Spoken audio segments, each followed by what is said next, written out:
तर मित्रांनो, आजच्या व्हिडिओमध्ये मी तुम्हाला सांगणार आहे की तुम्ही कशाप्रकारे जे महासारथी आय डी कार्ड आहे ते डाउनलोड करू शकता आणि कशाप्रकारे तुम्ही नवीन कार्ड तयार करू शकता. तर व्हिडिओ शेवटपर्यंत पाहत राहा. तर चलूया आपण मोबाईलच्या स्क्रीनवर. सगळ्यात पहिले तुम्हाला क्रोम ब्राउझर ओपन करून तेथे महासारथी सर्च करायचं आहे. महासारथी जसे सर्च करसाल तुम्हाला जी पहिली वेबसाईट येईल याच्यावर क्लिक करा.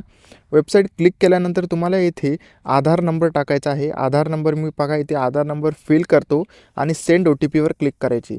सेंड OTPवर क्लिक केल्यानंतर बघा काही तुमच्यासमोर अशा प्रकारचा एक इंटरफेस येईल. तुमच्या मोबाईलवर एक OTP येईल. तो OTP तुम्हाला व्हेरीफाय करून घ्यायचा आहे. तर मी इथे व्हेरीफाय करतो. व्हेरीफाय केल्यानंतर तुम्हाला एक अशा प्रकारचं पेज येईल. खाली स्क्रॉल करा आणि इथे ॲक्सेप्ट अँड कंटिन्यूवर क्लिक करा. ॲक्सेप्ट अँड कंटिन्यूवर क्लिक केल्यावर इथे तुमची काही पर्सनल इन्फॉर्मेशन येईल. येथे तुम्हाला आधार नंबर आणि मोबाईल नंबर आणि कॅप्चर फिल करून येथे तुम्हाला सेव्ह अँड प्रोसीडवर क्लिक करायचं आहे. नंतर तुम्हाला पुन्हा एकदा OTP येईल. OTP इथे तुम्ही टाकून व्हेरीफाय करा. OTP व्हेरीफाय केल्यानंतर तुम्ही समोर काही या प्रकारचा एक तुम्हाला नवीन इंटरफेस तुम्हाला इथे ओपन होईल. नंतर तुम्हाला थोड्या वेळ इथं वाट पाहून बघा तुमचं जे कार्ड आहे ते तयार झालेलं आहे. तुम्हाला 24 तासानंतर पुन्हा वेबसाईटवर यायचं. 3 डॉटवर इथे क्लिक करा वरच्या आणि लॉग इनवर क्लिक करून सिटिजन लॉग इनवर क्लिक करा. इथे क्लिक केल्यावर आधार नंबरवर सिलेक्ट करा.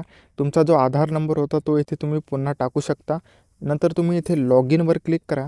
लॉग इनवर क्लिक केल्यानंतर तुम्हाला पुन्हा OTP येईल.